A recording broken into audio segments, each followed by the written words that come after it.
Too many days in the darkness without a glimpse of the light.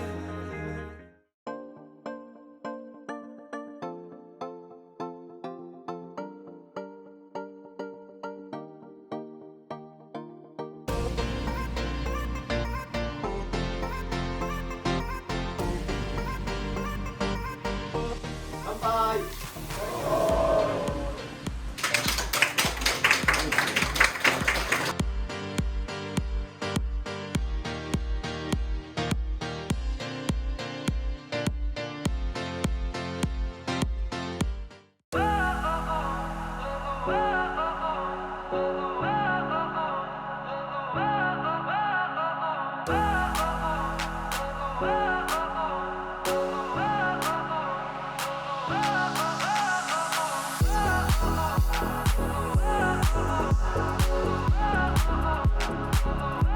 いきますよ。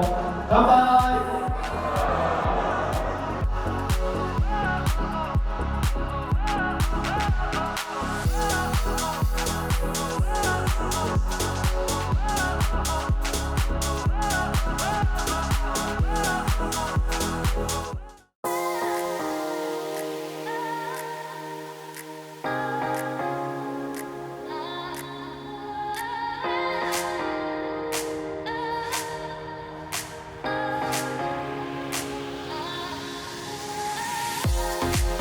懇親会2日目ということで、昨日3時間飲みましたが、今日も3時間がっつり飲んで一回交流したいと思います。乾杯。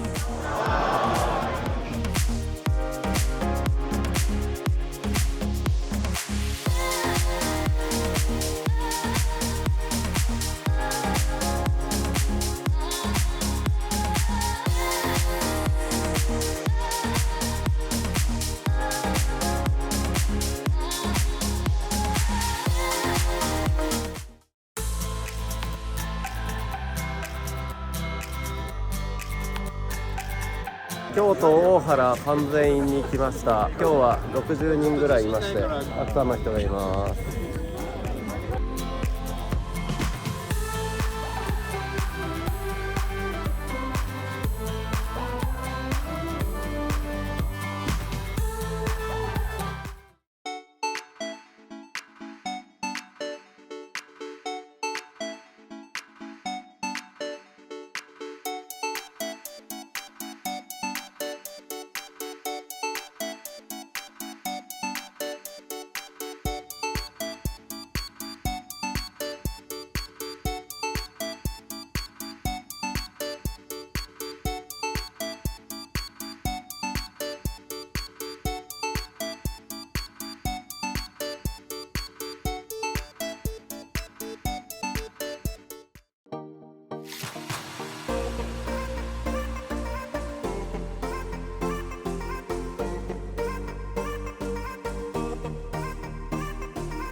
乾杯。